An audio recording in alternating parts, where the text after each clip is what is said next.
आज हम करते हैं रिसर्च एप्टीट्यूड के जो हमने टाइप्स किए थे। हमने बेसिक रिसर्च और अप्लाइड रिसर्च कर ली थी लास्ट वीडियो में। इसमें हम करेंगे क्वालिटेटिव रिसर्च और क्वांटिटेटिव रिसर्च। तो चलिए स्टार्ट करते हैं। स्टार्ट करने से पहले अगर आपको मेरी वीडियो अच्छी लगे तो प्लीज़ लाइक किया करो, सब्सक्राइब जरूर किया करो और शेयर किया करो। Is a type of qualitative research is a type of research that explore and provide deeper insight into real world problem। जो भी हमारी रियल वर्ल्ड की प्रॉब्लम्स हैं उनको ये कहते हैं, इसमें हम क्या करते हैं, इंसाइट डीपली एक नॉलेज गेन करते हैं, डीपली रिसर्च करते हैं किसी भी प्रॉब्लम के बारे में। सबसे पहले हम नाम से ही आप माइंड में रखना है गुणात्मक। क्वालिटेटिव में जब हम क्वालिटी की बात कर रहे हैं, ठीक है, किस चीज़ की, गुणों की बात कर रहे हैं। और क्वांटिटेटिव में हो गया जब हम किसी चीज़ की मात्रा की बात कर रहे हैं, जब हम किसी चीज़ को काउंट करेंगे, मात्रा में किस चीज़ का आंसर निकलेगा या जो भी हमारा रिजल्ट निकलेगा, और इसे होती है क्वालिटी को जो हम ऑब्जर्व करते हैं। ठीक है, qualitative research place an emphasis on providing a comprehensive और holistic understanding of a social setting in which research conduct. ठीक है, क्वालिटेटिव रिसर्च है जब क्या करती है, वो एक होलिस्टिक अंडरस्टैंडिंग करती है जिस भी हम सोशल सेटिंग में जहाँ भी हमारी रिसर्च हो रही है। Social life is viewed as involving interlocking series of events which need to be fully described in order to reflect the reality of everyday life. जो भी हमारी एवरीडे लाइफ को रिफ्लेक्ट करते हैं, जो भी प्रॉब्लम्स होते हैं वो हम सोशल लाइफ से जो रिलेटेड प्रॉब्लम है वो हम करते हैं क्वालिटेटिव रिसर्च में अपने solve. Qualitative research is collecting, analysing and interpreting data by observing what people do and से, कि क्या कर रहे हैं लोग, क्या कह रहे हैं लोग। ठीक है, जो हम इसमें ऑब्जर्व किया जाता है, लोगों को डाटा इंटरप्रेट करते हैं कि किस चीज़ का, कि क्या लोग कर रहे हैं क्या नहीं, जो भी हम सोसाइटी हम कह सकते हैं सोशली जो हम भी करते हैं। ठीक है, qualitative research refers to the meaning, concept, definition, characteristics and metaphor, symbols and descriptions of things. ठीक है, रेफर करता है किसी चीज़ की मीनिंग को, कॉन्सेप्ट को, उसके डेफिनेशन को, उसके कैरेक्टरिस्टिक्स को, उसके मेटा सैम्बल्स को, डिस्क्रिप्शन को, चीज़ों की। ठीक है, आगे देखते हैं। देखो, क्वालिटेटिव रिसर्च के कुछ टाइप्स होते हैं जो ये क्वालिटेटिव रिसर्च में माने जाते हैं, ये हमारे क्वालिटेटिव रिसर्च में आते हैं। जैसे इथनोग्राफी हो गया, फिनोमिनोलॉजी हो गया, ग्राउंडेड थ्योरी हो गया, हिस्टोरिकल रिसर्च हो गई हमारी। ठीक है, ये हो गया केस स्टडी हो गया, फेमिनिस्ट रिसर्च हो गया, एक्शन रिसर्च। ये हमें थोड़ा माइंड में रखना हमेशा नाम। कई बार कभी पूछ लिया जाता है कि ये इनमें से थोड़े क्वालिटेटिव में से दी जाते हैं, कुछ क्वांटिटेटिव में, कि कौन से टाइप्स क्वालिटेटिव में आते हैं मेथड या फिर कौन से क्वांटिटेटिव में। तो ये हमारे जो हैं ये हमारे क्वालिटेटिव रिसर्च में माने जाते हैं। इथनोग्राफी क्या होता है, मैंने थोड़ा थोड़ा इनके बारे में लिख दिया है। Ethnography is a qualitative method for collecting data often use in the social and behaviour science. जो भी हम सोशल या बिहेवियर पर जो भी हम जब भी कोई रिसर्च करते हैं जानते हैं। ठीक है, इथनोग्राफी होती है। और फिनोमिनोलॉजी होती है। इथनोग्राफी वो भी हम कह सकते हैं जैसे डिफरेंट कल्चर के लोग हैं, डिफरेंट रेसेस के लोग हैं, जब उन पे कुछ हम रिसर्च करते हैं। ठीक है, तो वो होती है इथनोग्राफी। फिनोमिनोलॉजी हो गया which looks in depth non numerical data and use interviews and observe notes. ठीक है, जो हम जिसमें हम नॉन न्यूमेरिकल डाटा नहीं होता। ठीक है, जो हम मात्रा में नहीं करते लेकिन नॉन न्यूमेरिकल डाटा होते हैं जिसमें हम इंटरव्यू करते हैं, जैसे ऑब्जर्वेशन भी करते हैं, ये हमारे फिनोमिनोलॉजी में आता है। ग्राउंडेड थ्योरी होता है is a systematic methodology that has been largely applied to qualitative research conducting social scientist. ठीक है, ये भी एक सिस्टमेटिक हमारी एक रिसर्च है जिसको की जाती है, जो लार्जली अप्लाइड क्वालिटेटिव रिसर्च में किया जाता है। सोशल वही है, ये हमारी जो है वो सोसाइटी से रिलेटेड है, हमारी सोशली हैं। ठीक है, वो होती है ग्राउंडेड थ्योरी। हिस्टोरिकल रिसर्च है, जो भी हम पास्ट में क्या हुआ है उसका क्या इफेक्ट पड़ रहा है हमारे प्रेजेंट पे, इसलिए हम उसकी रिसर्च करते हैं। Is a process of collecting and interpreting data about past event और ideas in order to find how they reflect the present idea. किस तरीके से वो हमारे जो प्रेजेंट है उसको इफेक्ट कर रहे हैं। केस स्टडी हो गया ए detail study of person group situation etcetera over a period. किसी भी व्यक्ति या ग्रुप या किसी भी स्थिति पर जब हम एक लंबे समय तक कोई स्टडी करते हैं, किसी भी स्टडी को कहते हैं, हम डाटा कलेक्ट करते हैं, किसी भी केस करते हैं, जैसे केस स्टडी हो गया, कोई भी हमें केस है जो उसके बारे में चाहे वो इंडिविजुअली हो चाहे वो ग्रुप हो, किसी भी तरीके से हो। ठीक है, उसके बारे में हम जब डाटा ऑब्जर्व कलेक्ट करते हैं। फेमिनिस्ट हो गया research, knowledge about women's life, लोग जो औरतों के बारे में हो गया कि औरतों की लाइफ के बारे में। एडवोकेसी फॉर वुमेन के द्वारा analyse of gender operation and transformation of society. ठीक है, तो ये होता है फेमिनिस्ट रिसर्च। एक्शन रिसर्च हो गया। एक्शन रिसर्च जो हमारी है बहुत ही इंपॉर्टेंट रिसर्च मानी जाती है पेपर के पॉइंट ऑफ व्यू से। इसको भी हम आगे वीडियो में करेंगे। एक्शन रिसर्च भी लेकिन क्वालिटेटिव रिसर्च में आती है, ठीक है। Is a research method that aims to simultaneously investigate and solve an issue, ठीक है। ये भी हमारे एक सोल्व करती है इशूज़ को। इसमें जो भी है इमीडिएटली प्रॉब्लम हमेशा सोल्व होती है। कोई भी इमीडिएटली प्रॉब्लम सोल्व करनी हो चाहे वो, और ये ज़्यादातर जो एक्शन रिसर्च होती है हमारी वो एजुकेशन में यूज़ होती है। जैसे कोई स्कूल में कोई प्रॉब्लम हो गई बच्चों के, अगर हम मान लें किसी मिड डे मील में कुछ प्रॉब्लम आ गई बच्चों के, इमीडिएटली कुछ सोल्व करनी है कोई प्रॉब्लम, तो वो हमारी एक्शन रिसर्च में आती है, ठीक है। तो इसको हम आगे वैसे करेंगे। मैंने सिर्फ टाइप्स बताए हैं कि ये हमारे क्वालिटेटिव में आते हैं। Ethnography, phenomenology, grounded theory, historical research, case study और फेमिनिस्ट और action research.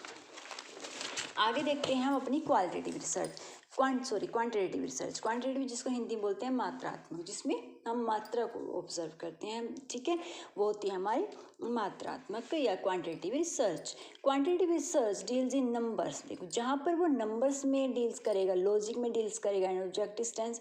Quantitative research focus on numerical, unchanging data detail, convergent reasoning rather than divergent, ठीक है। divergent नहीं होती बल्कि convergent reasoning करती है। तो क्वांटिटेटिव में आप ध्यान रखना कि जहाँ नंबर्स में होते हैं, न्यूमेरिकल डाटा होता है हमारे पास, जहाँ रिजल्ट जो निकलेगा वो न्यूमेरिकल वे में निकलेगा, ठीक है, वो होगा। परफॉर्म स्टैटिस्टिकल, मैथमेटिकल और computational technique, gather information from existing and potential customers using sampling method. Online जैसे सर्वे हो गया, जो भी ऑनलाइन सर्वे करते हैं, ऑनलाइन पोल्स हो गया, क्वेश्चन आयर करते हैं, ठीक है। बस इसमें यह है कि इनका सबका रिजल्ट जो आएगा, जो भी हम चाहे सर्वे कर रहे हैं, चाहे हम ऑनलाइन कुछ भी कर रहे हैं, तो फिर वो उसका रिजल्ट जो आएगा वो न्यूमेरिकल फॉर्म में आएगा। जब भी हम क्वांटिटेटिव रिसर्च अगर करेंगे तो उनका जो रिजल्ट आएगा वो न्यूमेरिकल फॉर्म में आएगा। जैसे एग्जांपल मैंने लिखा है इस तरीके की, इसमें स्टडी करते हैं जैसे is there a market for your product and service, ठीक है, कि हमारी मार्केट कैसे क्या है जो सर्विस के लिए, प्रोडक्ट के लिए। How much market awareness is there is your product और सर्विस भी कैसी लोगों की अवेयरनेस है उसके प्रति।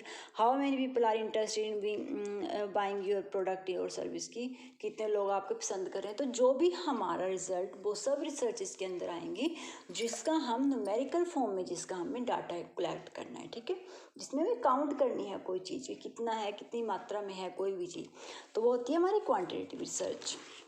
और अब जैसे हमने देखा था क्वालिटेटिव रिसर्च में कुछ टाइप्स आते हैं, और जो हमारे ये हैं, ये 5 टाइप्स हैं, ये हमारे आएंगे क्वांटिटेटिव रिसर्च में। जैसे डिस्क्रिप्टिव हो गया, कोरिलेशन हो गया, कॉजल कंपैरेटिव हो गया, क्वासी एक्सपेरिमेंटल हो गया, एक्सपेरिमेंटल रिसर्च।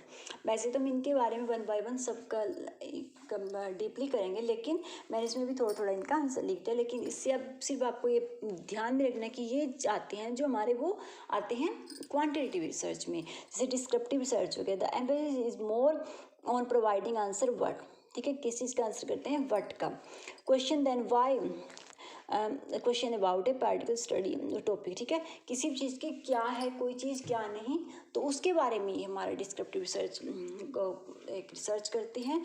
और कोरिलेशन हो गया, जब भी रिलेशनशिप देखते हैं 2 वेरिएबल्स के बीच में, जब हम रिलेशन देखते हैं वो होता है कोरिलेशन। कॉजल कंपैरेटिव हो गया, is a methodology used to identify cause effect relationship between independent and dependent variables, ठीक है, जो भी इंडिपेंडेंट और डिपेंडेंट वेरिएबल्स के बीच में जो भी कॉज इफेक्ट जिनका रिलेशन है, ठीक है, तो ये हम जब एक्सपेरिमेंटल रिसर्च करेंगे, अपनी जो कॉज इफेक्ट कंपैरेटिव रिसर्च पढ़ेंगे उसमें हम डीपली पढ़ेंगे। लेकिन मैं सिर्फ इसका एक मीनिंग के तौर पे लिखा है कि हाँ इसमें थोड़ा होता क्या है, ठीक है। और आगे आगे जैसे क्वासी एक्सपेरिमेंटल आ गया। क्वासी एक्सपेरिमेंटल होता है, इट इन्वॉल्व्स न्यूमेरिकल डाटा। ये भी क्या करता है, न्यूमेरिकल डाटा इन्वॉल्व करता है, collection and statistical analysis. It compare group with different circumstances और treatment to find cause and effect links, कि उनके कॉज इफेक्ट लिंक्स को देखने के लिए अलग अलग सर्कमस्टेंसेस में ट्रीटमेंट करते हैं या उनको एक रिसर्च करते हैं क्वासी एक्सपेरिमेंट में। और एक्सपेरिमेंटल रिसर्च होती है all experimental quantitative research study include 3 इनके बेसिक स्टेप्स होते हैं। जो भी एक्सपेरिमेंटल रिसर्च में जो भी हमारी करते हैं, तो उनके जैसे फर्स्ट होता है the research measure the variables, variables को मेजर करते हैं। ठीक है। द रिसर्चर इन्फ्लुएंस और इंटरवेंस विद द वेरिएबल्स इन सम वे, किस तरीके से इन्फ्लुएंस करते हैं, ठीक है। जो भी इनमें हम पढ़ेंगे जब एक्सपेरिमेंटल में होते हैं, डिपेंडेंट वेरिएबल हो गया, इंडिपेंडेंट वेरिएबल, इंटरवीनिंग वेरिएबल आ गया, तो वो सब हमारे एक्सपेरिमेंटल रिसर्च में आएगा। और थर्ड होता है जैसे the research measure the variables again to assess how the intervention affected the variables, ठीक है। तो इन सब पे चलती है एक्सपेरिमेंटल रिसर्च। लेकिन बस आपको एक मेन ध्यान रखना है कि टाइप्स ये आते हैं हमारे क्वांटिटेटिव रिसर्च में, descriptive, correlation, causal, comparative, quasi experimental और एक्सपेरिमेंटल रिसर्च। आगे हम इनका दोनों का थोड़ा डिफरेंस देख लेते हैं जिससे आपको इजीली ध्यान में रहे। अगर आपको मेरे नोट्स अच्छे लगे तो प्लीज़ लाइक करना, अगर कुछ प्रॉब्लम हुई है मैं किसी और तरीके से नोट्स तैयार करूँ तो प्लीज़ कमेंट जरूर किया करो। तो अब देखते हैं थोड़ा इनका डिफरेंस। मेरी कोशिश यही रहती है कि अब देखो जो भी मैं नोट्स बनाऊँ कि आपको, क्योंकि जब बुक में हम पढ़ते हैं तो काफ़ी लेंथी हमारा कोई प्रोसेस होता है, लेकिन मैं कोशिश करती हूँ कि मैं बिल्कुल जो मेन पॉइंट है वो उठा के आपको नोट्स तैयार करूँ ताकि आपको ईजी में आपको समझ में आ जाए। कोशिश मेरी यही रहती है। Qualitative and quantitative research. Qualitative क्या होती है, सब्जेक्टिव है, ये क्या है, ऑब्जेक्टिव है, ये इंडक्टिव रीजनिंग है, ठीक है, ये डिडक्टिव रीजनिंग है, यूज डाटा में यूज़ करते हैं, ये कॉम्प्लेक्स और ब्रॉड होती है और ये कौन सा से होती है, ठीक है। ये है क्वांटिटिव, ये है क्वालिटेटिव, ठीक है। ये डेवलप करती है थ्योरी, ये टेस्ट करती है थ्योरी को। मीनिंग डिस्कवरी, इसका जो मेन एम कह सकते हैं हमको का खोज करना है, लेकिन इसका क्या करते हैं, कॉज इफेक्ट रिलेशनशिप को देखता है। वर्ड्स और नरेटिव है, ये नंबर्स और स्टैटिकल एनालिसिस करते हैं, ठीक है। नंबर्स में इनका जो भी रिजल्ट निकलेगा वो नंबर्स में आएगा, स्टैटिकली आएगा। ऑब्जर्व करते हैं, इंटरप्रेट करते हैं, ये मेज़र करते हैं, किसी भी चीज़ को टेस्ट करते हैं। नो रैंडमली है, ये रैंडमली होता है। ये स्मॉल सैम्पल्स पे होता है, ये लार्ज सैंपल लेता है। ये अनस्ट्रक्चर है, जैसे इंटरव्यू, फोकस ग्रुप्स है, लिटरेचर रिव्यू, इन सब में आते हैं। और ये स्ट्रक्चर होता है, इसमें जैसे क्वेश्चनर होता है, सर्वे, एक्सपेरिमेंट्स हो, इंटरव्यू जो इसमें लेंगे वो स्ट्रक्चर पहले से तैयार किया होगा, जो भी स्ट्रक्चर वे में होगा। और जो अनस्ट्रक्चर में होगा इसमें होगा, जो क्वालिटेटिव में वो अनस्ट्रक्चर होगा इंटरव्यू, ठीक है। कि वो टाइम के अकॉर्डिंग जो भी हम कैसे भी वो पूछे या कुछ भी जो क्वेश्चन करेंगे। ये होता है नॉन स्टैटिकली, ये होता है statistically, data usually expressed in number से। तो ये था हमारे इनका डिफरेंस, ठीक है। तो अगर आपको मेरी वीडियो अच्छी लगे तो प्लीज़ लाइक किया करना और सब्सक्राइब। इससे आगे हम 2 रिसर्च और करेंगे, क्योंकि मैंने आपको बताया था कि हमारे जो रिसर्च के टाइप्स हैं ये मैंने पहले, इससे आगे और भी हैं, लेकिन फर्स्टली हम ये करेंगे, हमने बेसिक कर लिया, अप्लाइड कर लिया, क्वांटिटेटिव कर लिया और क्वालिटेटिव कर लिया। इसके बाद हम करेंगे एक्सपेरिमेंटल और डिस्क्रिप्टिव रिसर्च, ठीक है, ऐसे करेंगे हम। और तो अगर आपको मेरी वीडियो अच्छी लगे तो प्लीज़ लाइक करना। सोर्स में कोशिश करती रहती हूँ रोज़ क्वेश्चन डालूँ, वैसे ही मैंने इसके काफ़ी क्वेश्चन की भी वीडियो बना रखी है। अगर आप मेरी वीडियो को देखो तो आपका रिसर्च एप्टीट्यूड काफ़ी हद तक क्लियर हो जाएगा। Thank you.